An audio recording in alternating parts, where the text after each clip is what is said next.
Hi everyone, I'm Penny Shults, host of Oakland Leadership. Elections are a hot topic, and Secretary of State Ruth Johnson is here to bring important information regarding election integrity and security. Ruth Johnson is a former member of the Michigan House of Representatives, Oakland County Board of Commissioners, and Clerk Register of Deeds for Oakland County. As Secretary of State, Ruth Johnson has made improving customer service, strengthening Michigan elections, protecting consumers, and increasing the number of people on the Michigan Organ Donor Registry the top priorities in the Michigan Department of State. Welcome to the program, Secretary of State. We're so glad to have you here today. It's great to be here. What an exciting time of the year. I know you're very busy. You're preparing for the election in November, and you're also working with veterans. You're improving services at the Secretary of State's office, and so it's pretty incredible that you were able to take some time today and meet with our voters. Well, it's a pleasure to be here, and especially to encourage people to vote. Thank you very much that you're bringing that message, because everybody has a lot of questions about the integrity of the elections, the safety of our voter records. Can we touch a little bit on those topics? Yes. Well, first of all, Michigan's much different than the other states in our nation. Wisconsin comes the closest. We have local home rules. So as you know, as one of our super clerks, you conduct the elections. We have 1,603 local clerks that actually perform the task of making sure our elections are done properly. Also, as Secretary of State, we of course are there and oversee and help, as well as the county clerks. Our clerks in Michigan were named as some of the best for administering elections in the country. And one of the first things we did at the Secretary of State's office is to make sure we get our qualified voter file in order. We had over 102% of the voters on our list. Obviously, you can't have more than 100. Nope. It's not accurate. So the first thing we did is try to clean that up, and that adds to integrity. We've removed 889,000 people from the voter rolls because most of them had died. Many of them had moved out of the state, which I'm happy to say that a lot of them are moving back. Yes. And some of them simply weren't eligible. They registered when they weren't citizens because they were asked to by the staff, only because there was sort of a mix-up between the federal government and the local government. So we've cleaned up our voter files. I think that's number one for integrity. I think the other good thing is people know you. The people in the community, they voted for you. And you're not someone sitting in some ivory tower someplace. You're here in the community. So I think people have more confidence, and I think they should, in local control. It's much harder for the state to communicate with 1,603 clerks instead of just the county clerks, but I think people can be assured then that their elections are going to be done properly because the accountability is there. The other thing that I think is very important is Michigan has the type of machines that there's paper ballots. Paper ballots can be verified. The county canvasses and make sure that every precinct is done properly, and if they're not, they decide why and make sure then that it has been done properly. We do post-election audits. We've done 1,200 of them to make sure that the elections are done properly. So Michigan's elections are more secure and have more integrity, I think, than most others. The other thing is I wanted some way to make sure that the 30,000 people that work the elections, and this is only like once, twice a year, that they had a way to learn what the new laws were, the new rules, the new machines. And so we do 2 to 5 minute videos on YouTube. So if there's any questions, they can look and actually see how it works. I think that's been very helpful, as well as we already have manuals too. And we use your resources all the time. I used them last night for training for our election inspectors. The processing voters at the precinct, that was excellent. We use the sealing the ballot containers properly, and you provide a wealth of information to your local clerks. You're over 1,600 clerks, and you manage that so well. I'm very fortunate. I have a great staff. Everybody works hard and wants things to work as well as they can. And so it's a good feeling to work with a team that is so dedicated to the people of Michigan. And I think that's why our staff at the Secretary of State's office is named the second best in the state, because they do care about quality, they do care about serving their customers, and they do work very hard. In our Secretary of State offices, where most people register to vote, we have a 25% decline in our staffing because of some of the constraints we're under financially. But we're seeing a 4 to 20% increase now in foot traffic. We see over 50,000 people a day. So we have started 2 programs. One is called Express, SOS.com. You can go online and do just about anything you would do at one of our Secretary of State offices. Of course, you have to come in for a new photo Yes. and an eye test every 8 years. But everything else can be done online, and if you waited a little too long, just simply print the receipt and you're good to go, as long as you have that receipt with you and you can show the law enforcement official if you get pulled over. That's a good idea. Yeah, that you have paid, and we'll get them to you as soon as we can. The other thing we have is My Timeline, and that's MI Timeline. You can go online, and in our 24 busiest branch offices, which of course a lot of them are in Southeast Michigan where most of the population is, you don't have to stand in line. You simply make your appointment with your phone, and then we'll remind you and tell you how fast the line's waiting. You can go shopping, do banking, stay at home, whatever it is you want to do, so you don't have to stand in line anymore. And I think that's been very helpful. And I think it's also helped people get engaged more in the process. It's faster and easier even to register to vote. And then, of course, the local clerks are the foundation of everything. And I appreciate everything you do to make sure that our elections are run in the way that we know has integrity and security in them. And there's always a checks and balance. You talked a little bit about the audits that are being performed. The clerks in Michigan are doing such an outstanding job, but we like to see a report back of how we're doing. And that's important for the voters as well. I think so. So we started those a few years ago, and we've done over 1,200 now. And we've learned a lot, and we've worked well with the clerks to make sure if we see any kinds of issues, even as small as they may be, we want everyone to know what we're seeing across the state so we can do even better. And already the local clerks were named one of the best in the nation for administering elections. But everything changes, so we need to change with it. We need to continue to increase the abilities that we have and the integrity and the security in any way we can. And so we're constantly looking at that. We work with DTMB at the state, and they've done a great job too because they manage our computer system. That's the other thing. A lot of people think there's this giant computer system someplace that someone can hack into. Because Michigan is decentralized or home rule, we don't have that. I mean, each community, as you know, the 1,603 communities, they have their own system. Then they send that data to the county. The county goes over it, and then it's canvassed for 2 weeks, and they look at every precinct, and it's a bipartisan group of people. And so we know that we have those checks and balances, or I like to say we wear suspenders and a belt. Yes. It might not be real fashionable, but it works. Yes. And so it takes 2 weeks to give an official tally. That's the other thing. And I know, because I used to be the Oakland County Clerk and Register of Deeds, that group that we have that performs canvassing, they're just fabulous. If it's one off, just one, they go after it. Well, the local clerks have to come in and show why it's one off. Even if the tally is a huge wide margin different, we need to know why that happened and it needs to be fixed. And it is. And I think the clerks in Michigan have done just a fabulous job of conducting elections. I'm very proud of them and proud of our system that does have these checks and balances all the way through. And that's what we tell our inspectors too when we're training them. There's a checks and balance at every level. You're our checks and balance out in the field to make sure that the voters are registered properly or in your precinct, getting their ballot issued the way that needs to be issued for security, at voting it privately, and then someone checks our work. And I like that that goes up all the way up to the state. It has to. There's nothing more important than security in our election system, that people will have knowledge that we are doing everything, and I think we are. And if there is a mistake, it is caught and it is rectified.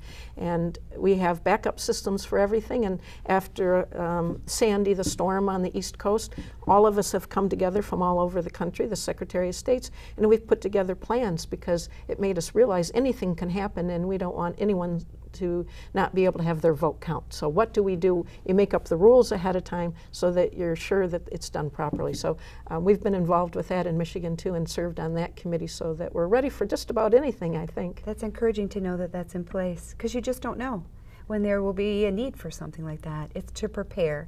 You're known for your efficiencies also. I know when I was asking you some questions, you have streamlined things so much in so many areas.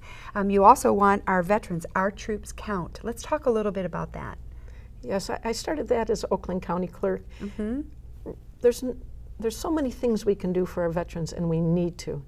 Michigan is the 11th highest in having veterans in the state, and I'm very proud of that. Yeah. But we also know that we're one of the states that it's hardest for our veterans to get the benefits that they've earned and deserve. So we started a new program under Our Troops Count at the state, where for free we'll put a veterans designation right on the person's driver's license or state ID at no cost, as long as they're coming in for a license. And if they wanted to get a license sometime in between when they usually do, there is a cost that we pass on of $9. But if you're coming in for your license, it's free. Yes, I'd like to do it for free no matter what, but it is free when they come in on their regular time to get a driver's license. It's in red letters so people can see it so that they can get the benefits that they've earned and deserved. And I also think those of us that look at driver's licenses for any reasons, whether you're a bank teller, a librarian, someone at the store when they've written a check, take a moment and thank that person for serving our country. Thank them, because we have the ability to vote, which many people don't in so many countries. So just take a moment when you see that and give them a thank you.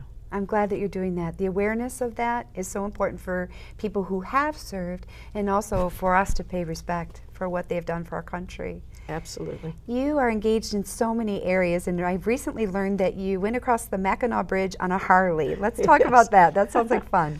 It was great fun. I ride every May on a Harley Davidson. You drove it?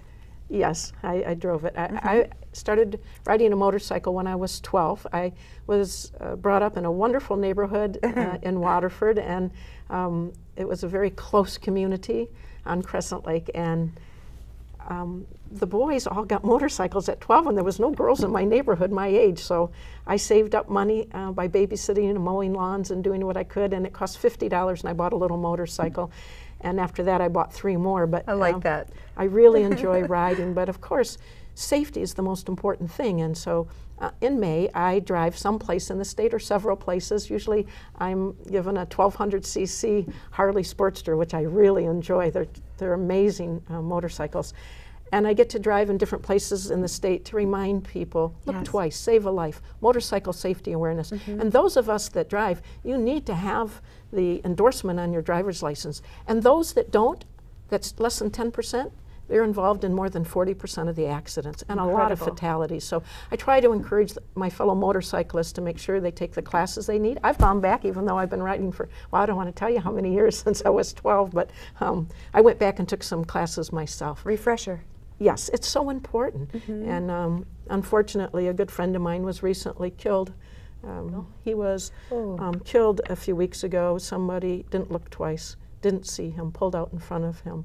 And he was a state representative up there. So it's just so important we take the time as drivers. And they're so much smaller, we tend to judge them differently. If we see a Big Mac truck, we give them a lot of room.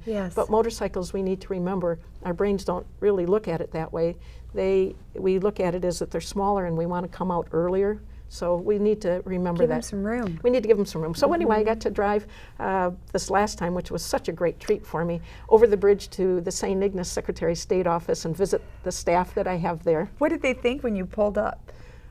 Well, I'm not really sure. They seemed really happy that I stopped by. Yes. And I do have a nice leather coat and some chaps, and so I'm not sure they knew who I was when I first walked in. But riding over the bridge, that Mackinac Bridge is still the largest suspension bridge in the Western Hemisphere.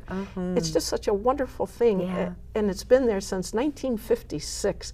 It's an icon for Michigan, and people come from all over the world to see this longest suspension bridge. It's good for tourism. It's good to show what Michigan has to offer, and Pure Michigan is really doing well, I think, in large part because of the governor and the legislature, because they've done what they need to make sure to get the word out. So we're seeing more tourism than ever, and that really helps everyone in Michigan. Michigan economy has just had such a comeback. It has. We went from 14.9% unemployment to 14.5%. That means people are able to pay their house payments, car payments, take care of their kids. That number means a lot more than just those numeric numbers. It really means that people can be successful again. Our corporate tax climate was one of the worst in the nation, second worst. So when job providers were looking for a place to come, Michigan wasn't it. Now we're 13th best. We're in the running. Sounds good. And we've added 475,000 more jobs because of that. Again, that means people can take pride again and get an income and take care of their family. Our gross domestic product, we were very last in the nation. Not good. That is a horrible number. Now we're the 13th largest gross domestic product in the United States. So all these things add into our population growth and our economic comeback, and Pew Center said Michigan is the comeback story in the nation, and so it's a great time to be serving, to see such economic revival in Michigan. And I think when you look across the country, our reputation has just skyrocketed because of all these things that have been accomplished. And that's large part because people do look at who they're voting for, and we do have michigan.gov/vote. Okay. And you can see your ballot ahead of time and also find out where you vote and who your local clerk is and how to contact them if you need to. And I think an educated voter is our best voter. And the team that they put in last time, look how far we've come because of that. Yeah. That's because of the electorate, and an educated electorate is always our best electorate. And the other thing is people won't cause you long lines when you conduct the elections because they know how they're going to vote ahead of time, rather than standing in the booth for a long time trying to think of who did I think I was going to vote for. So you can mark your ballot, even take it in with you, as long as you don't show it to others. Yes. And put it right down beside your ballot. We use that tool. It is so helpful for our voters. It's like a one-stop shop. Yes, and I'm very happy that that's put in place. We call it MVIC, Michigan Voter Information Center. So michigan.gov/vote, I would recommend everyone go on there. We have over 5,000 ballot styles in Michigan because of our local home. It is. Only one state has more, which is Wisconsin. Oh boy, us clerks are going to be busy on election day. We're prepared though. We are trained and we're ready for the voters. And you have a lot of coffee, right? Yeah, and a great staff. It always boils staff. down to the marvelous people that are serving, that are working so hard. That's 30,000 people, I call them patriots, that are willing to work on election day to make sure it goes smoothly. And then, of course, the 1,603 local clerks I have the highest regard for it. And that is why Michigan was named as one of the best by USA Today, one of the best states in the nation for conducting elections. I'm very proud of that. That's an excellent thing to be a part of. Our voters must feel good knowing that as well. I want to see everyone out on election day, and I know you do too. When you have an election, we want to hear from everyone, and I hope we get 100% participation. We're seeing lines, people getting their absent voter ballots, but it's important that they vote if they can't get to the precinct. It really is, and it's very encouraging that this year we're seeing more absentees for a presidential ever. We're seeing a 58% increase. Incredible. That's huge. That is. If we see that at the polls, you're going to need more than just one pot of coffee, Penny. Yes, you're going to need a lot because, of course, you guys work all night after that and have to get the results right away to the county, and that's done as a security measure too. So everything is done in a way to make sure that there's those checks and balances. Then the county not only has your information over a very secure line, but then gets the ballots. And you might be here, as you know, it probably will be a 24-hour day for you. We definitely keep long hours on election night. It's always interesting to see our workers come back at the end of the night with their returns to Township Hall and go and be processed through our receiving board, how much energy they still have. And I believe that's because they've had a good experience with the voters, because they're informed, they are ready to come in and vote, and everyone is doing their part in the process. We're ready for them, they're ready to come in and vote, and we all need to make sure we cast those votes on election day. It's an important election. We do, and it's streamlined now that almost all the communities now have election poll books. That's another check and balance, so that when it's run through, it makes sure that it is the person that they say they are. And it's so much easier for those 30,000 people that are serving on election day because all the information is done in a way that is very efficient. So we're very happy that almost all communities are. Now we do have one township up in the UP that only has 7 people. Obviously they don't need an electric poll book, but the ones that have the population to support it do. And we're even talking about people running double sets so that we keep those lines moving, because obviously you want to be efficient for the electorate too. You want to make sure they get a chance to vote and not have to stand in long lines. I am working in Lansing and hoping to get through some new legislation, and I know the clerks have been very supportive of it, which I very much appreciate, and that is secure, no reason absentee voting. And it would be done with the same rules that we have when you come to the precinct. You would have to show ID. You would have to use ID. We're very careful. Yes. And of course with elections we do have a safety net. Yes. You may sign an affidavit of identity, and then we check those when they come back to Lansing, again as a double check method. So everyone can vote whether you have ID or not. If you do have ID, it can be put right in the the computer to make sure that it is where it's supposed to be. We had a lot of people at one point that voted that, when I say a lot, hundreds, that had passed away, and what we found out was it was simply an error in pushing on the little barcode the person above or below. That doesn't happen anymore. Nope. So that's cleaned up our rolls so tremendously. much. Yes. So thank you for using that. I know you were one of the first communities. Thank you for giving them to us. Sure. You were, the Secretary of State's office made those available, the Bureau of Elections made those available to all the clerks that wanted them, no charge to the communities. Yes, I mean, obviously it's paid through taxes in one way, but we took a pot of money we had called HAVA funds, and we thought that was simply one of the most important things we could do to move the lines fast. And obviously you never want to see somebody that shows up that voted that is moved or deceased, and it takes care of that, because those were simply errors and where the little machine went on a barcode. It was so easy to happen, and so we continually tried to find ways to make it more efficient and also more secure. And I'm also very pleased to say that Michigan Secretary of State staff were named #1 in the nation for getting people registered, qualified people registered. So we're working both sides. We want to make sure everyone has a chance to register and do it easily. And we also want to make sure that we have integrity. There's nothing more important than integrity in our system. But we do need paper ballots. I do not support any type of electronic voting. We need that piece of paper, because I've seen it many times where we have some kind of a recount, and you people can reproduce. You bet. You go back through and look at every single one. The canvas board looks at every single precinct to make it match at the county, and so we can go right down to the particular ballot if we need to. I was so impressed with the recount that took place recently. Your state conducted, the state of Michigan conducted it, and it was with a state house representative position, and it was so efficient and so well ran, and every single ballot was recounted, and I think that that was excellent, and they were so careful. And what you said about having a paper ballot, that's so important, because you don't know who's sitting behind the computer, but when you issue a ballot, you check their ID, you're sure that you've got that person, you send it to their address, or they pick it up in person, you know that you've got the right voter. And I think Michigan has a hybrid system, so if you don't have ID,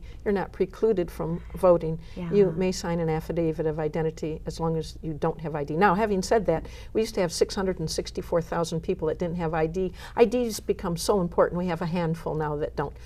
Almost everyone has an ID now, so that helps too with our electronic poll books. And you, when you're talking about the identification cards and the state driver's license, there's a Michigan donor registry program that you put in place, and that shows on that driver's license as well. So we're using those for more things than just showing identification. Let's talk about the donor registry program. Yes, we worked with Gift of Life and with Eversight, Michigan. And we ask people now when they come into our offices, would you like to go on the Gift of Life registry? We have a lot of people ask questions. It takes a little bit of time, but we went from one of the worst states in the nation at 27%. We're up to 57% now because of the generosity of Michiganians, people saying yes, but also the staff taking time to ask. There's 3,600 people on the waiting list waiting for that life-saving phone call. My mom is elderly, she's 89, and a few years ago I asked her if she would join the organ donor registry. She said, there isn't anything I got anybody'd want. But our oldest donors have been over 100, so it's never too late to sign up. So if you'd like to, that's free. You can do it by mail or come into any one of our 131 Secretary of State branch offices. I have my heart. Thank you. My driver's license. Yes. Thank you. And that was because of the promotion of that. And so we'll put up a link so that people can see it on the program as well. Oh, thank you. In case people are interested or they want more information about that. Yes, it's such a wonderful thing. It's one of the best parts of my job, I think, that I get to see. A little girl jumped up into my arms. She'd gotten a heart transplant, and she grabbed my sunglasses and put them on. And so the picture has my big sunglasses on, and so when my mom saw the picture, she said, oh, this little girl needs to have help so she can see. I said, no, she's such an imp. She grabbed my license. And there's an NBA player that had a kidney transplant that plays. I mean, it's not what it used to be. These people are very productive that are involved in this. A lot of time it could be sight, mobility, skin graft from burns, or life itself. Yes. It's so rewarding. And then I get to meet the donor families too. It's very touching. They often take some solace in knowing that part of their loved one is helping someone else. I'm so glad that you're championing that.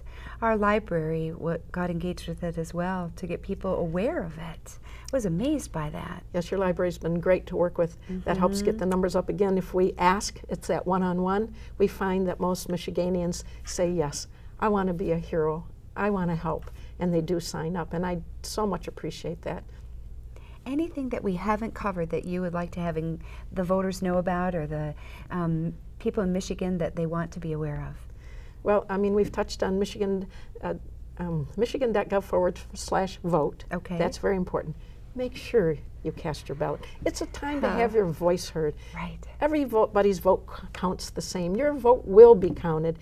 And we've had 24 elections that have been won or lost by less than 100 votes. And we've had a number of them when I was county clerk where you put numbers in a box and hold it up and they draw it out because they tied. Incredible. So your vote does count, it will count, it does make a difference, and as an old citizen activist, I can tell you that when they're looking for a place to put something that may be detrimental to a community, you're often not looked at if you have a big, strong voting base because they know they're going to have a fight. Yes. So even if your person doesn't win, and the other thing is make sure you look up, take time to study so that you're an educated voter. Don't believe some of the lit or ads. Make sure you take the time to do that. An educated voter is our best voter, but please vote. It does so many good things for the community no matter what, and it also gives you a chance to have your voice heard, and so many people have given up so much so we have this right.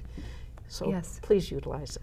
I will vote every single election. I have encouraged people that I know that may not have registered to vote. We get in the high schools, we make sure that we're registering students, and so we want to make that service available to people. If someone wants to register online, they can also do that at your website. Well, they can get the form and then send it in again so we have a hard copy, you bet. Okay. You can do that to register.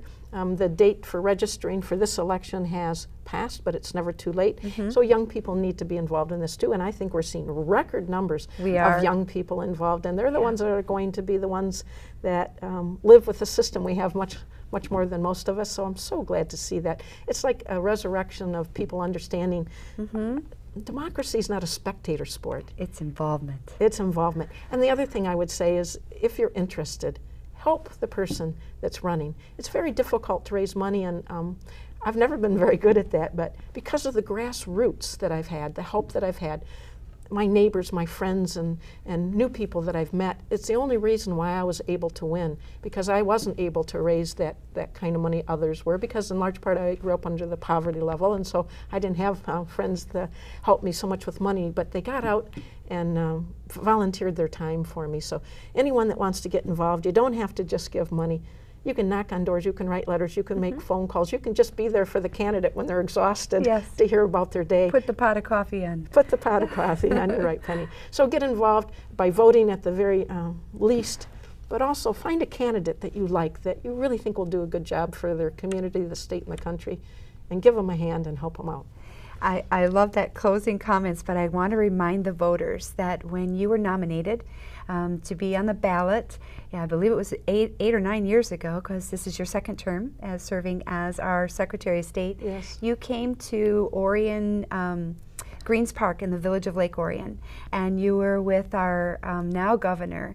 And you said that you had all of these things that you wanted to do, dreams for our state, goals that you had, and you expressed a number of those. And as we're talking here today, and as I'm seeing evidence of that throughout the community, throughout the state, you've accomplished so many in this short amount of time. And I just want to applaud your efforts for bringing efficiency, integrity, and making sure that voters are informed. And I'd like an opportunity to thank my staff, because you can have a lot of good ideas, but if you don't have great staff, you don't get it done. So thank you so much. I really appreciate you being such a great clerk, doing a wonderful job, and I'm so proud of the clerks, and of course being an Oakland County past clerk and an Oakland County resident my whole life, I'm just so proud of the way things are done here and across the state.